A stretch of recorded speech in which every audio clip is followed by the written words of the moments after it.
कार्तिक मास के कृष्ण पक्ष की एकादशी को रमा एकादशी कहते हैं। इस बार एकादशी 21 अक्टूबर 2022 को है और पारण का समय अगले दिन 22 अक्टूबर को 6:26 से 8:42 तक है। एकादशी तिथि भगवान विष्णु को समर्पित है। यह भगवान विष्णु के योग निद्रा से पहले की एकादशी होती है। विधि विधान के साथ पूजा की जाती है। एकादशी व्रत में पूजा पाठ के साथ कई नियमों का पालन करना होता है। आपको बताते हैं कि इस दिन आपको क्या खाना चाहिए और क्या नहीं खाना चाहिए। इस पावन दिन सात्विक भोजन करें। एकादशी के दिन मांस मदिरा का सेवन नहीं करना चाहिए। इस दिन पहले भगवान को भोग लगाए, उसके बाद ही खुद खाना खाए। एकादशी के दिन चावल का सेवन भी नहीं करना चाहिए। एकादशी व्रत में शक्कर, कंद, आलू, साबूदाना, नारियल, काली मिर्च, सेंधा नमक, दूध, दही, चीनी जैसी चीज खाने में शामिल कर सकते हैं। इसके अलावा उस दिन आप मांस, लहसुन, प्याज, मैसूर की दाल जैसी चीजों से परहेज करें। आइए रमा एकादशी की कथा सुनते हैं। युधिष्ठिर ने पूछा, जनार्दन, मुझ पर आपका स्नेह है, अतः कृपा करके बताइए कि कार्तिक के कृष्ण पक्ष में कौन सी एकादशी होती है। भगवान श्री कृष्ण बोले, राजन, कार्तिक के कृष्ण पक्ष में रमा नाम की विख्यात और परम कल्याणी एकादशी होती है। यह परम उत्तम है और बड़े पापों को हरने वाली है। पूर्व काल में मुचुकंद नाम से विख्यात एक राजा हो चुके हैं, जो भगवान श्री विष्णु के भक्त और सत्य प्रतिज्ञ थे। अपने राज्य पर निष्कटक शासन करने वाले उन राजा के यहाँ नदियों में श्रेष्ठ चंद्रभागा कन्या के रूप में उत्पन्न हुई। राजा ने चंद्रसेन कुमार शोभन के साथ उसका विवाह कर दिया। एक बार शोभन दशमी के दिन अपने ससुर के घर आए और उसी दिन समूचे नगर में पूर्व ढिंढोरा पिटवाया गया कि एकादशी के दिन कोई भी भोजन न करे। इसे सुनकर शोभन ने अपनी प्यारी पत्नी चंद्रभागा से कहा, प्रिय, अब मुझे इस समय क्या करना चाहिए, इसकी शिक्षा दो। चंद्रभागा बोली, प्रभु, मेरे पिता के घर पर एकादशी के दिन मनुष्य तो क्या, कोई पालतू पशु आदि भी भोजन नहीं करते। प्राणनाथ, यदि आप भोजन करेंगे तो आपकी बड़ी निंदा होगी। इस प्रकार मन में विचार करके अपने चित्त को दृढ़ कीजिए। शोभन ने कहा, प्रिय, तुम्हारा कहना सत्य है, मैं भी उपवास करूंगा। देव का जैसा विधान है वैसा ही करेंगे। भगवान श्री कृष्ण कहते हैं, इस प्रकार दृढ़ निश्चय करके शोभन ने व्रत के नियम का पालन किया, किंतु सूर्योदय होते होते उनका प्राणांत हो गया। राजा मुचुकंद ने शोभन का राजोचित दाह संस्कार करवाया। चंद्रभागा भी पति का परलौकिक कर्म करके पिता के घर ही रहने लगी।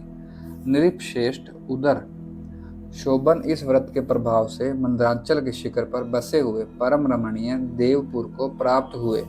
वहां शोभन द्वितीय कुबेर की भांति शोभा पाने लगे। एक बार राजा मुचुकंद के नगरवासी विख्यात ब्राह्मण सोम शर्मा तीर्थ यात्रा के प्रसंग से घूमते हुए मंदरांचल पर्वत पर गए, जहां उन्हें शोभन दिखाई दिए। राजा के दामाद को पहचान कर वे उनके समीप गए। शोभन भी उस समय द्विजश्रेष्ठ सोम शर्मा को आया हुआ देखकर शीघ्र ही आसन से उठ खड़े हुए और उन्हें प्रणाम किया। फिर कर्मशः अपने ससुर राजा मुचुकंद, प्रिय पत्नी चंद्रभागा तथा समस्त नगर का कुशल क्षेम पूछा। सोम शर्मा ने कहा, राजन, वहाँ सब कुशल है। आश्चर्य है, ऐसा सुंदर और विचित्र नगर तो कहीं किसी ने भी नहीं देखा होगा। बताओ तो सही, आपको इस नगर की प्राप्ति कैसे हुई।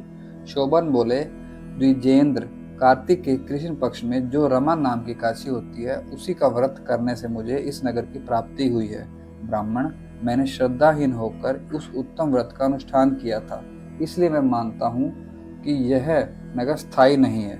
आप मुचुकंद की सुंदरी कन्या चंद्रभागा से सारा वृत्तांत कहिएगा। शोभन की बात सुनकर ब्राह्मण मुचुकंद में गए और वहां चंद्रभागा के सामने उन्होंने सारा वृत्तांत कह सुनाया। सोम शर्मा बोले, शुभे, मैंने तुम्हारे पति को प्रत्यक्ष देखा। इंद्रपुरी के समान उनके दूरदर्श नगर का भी अवलोकन किया, किंतु वह नगर अस्थिर है, तुम उसको स्थिर बनाओ। चंद्रभागा ने कहा, ब्रह्म ऋषि, मेरे मन में पति के दर्शन की लालसा लगी हुई है, आप मुझे वहां ले चलिए। मैं अपने व्रत के पुण्य से उस नगर को स्थिर बनाऊंगी। भगवान श्री कृष्ण कहते हैं, राजन, चंद्रभागा की बात सुनकर सोम शर्मा उसे साथ ले मंदरांचल पर्वत के निकट वामदेव मुनि के आश्रम पर गए। वहां ऋषि के मंत्र की शक्ति तथा एकादशी सेवन के प्रभाव से चंद्रभागा का शरीर दिव्य हो गया तथा उसने दिव्य गति प्राप्त कर ली। इसके बाद वह पति के समीप गई। अपनी प्रिय पत्नी को आया हुआ देखकर शोभन को बड़ी प्रसन्नता हुई। उसने उसे बुलाकर अपने वाम भाग में सिंहासन पर बिठाया। तदंतर चंद्रभागा ने अपने प्रियतम से यह प्रिय वचन कहा, नाथ, मैं हित की बात कहती हूँ, सुनिए। जब मैं 8 वर्ष से अधिक उम्र की हो गई, तब से लेकर आज तक मेरे द्वारा किए हुए एकादशी व्रत से जो पुण्य संचित हुआ है, उसके प्रभाव से यह नगर कल्प के अंत तक स्थिर रहेगा तथा सब प्रकार के मनवांछित वैभव से समृद्धिशाली रहेगा। नृपश्रेष्ठ, इस प्रकार रमा व्रत के प्रभाव से चंद्रभागा दिव्य भोग, दिव्य रूप और दिव्य आभरणों से विभूषित हो अपने पति के साथ मंदरांचल के शिखर पर विहार करती है। राजन, मैंने तुम्हारे समक्ष रमा नामक एकादशी का वर्णन किया है। यह चिंतामणि तथा कामधेनु के समान सब मनोरथों को पूर्ण करने वाली है। तमाम जानकारियों के लिए चैनल से जुड़े रहे और चैनल को सब्सक्राइब करें। अगर आपको वीडियो अच्छी लगी हो तो कमेंट में जय श्री कृष्णा जरूर लिखें।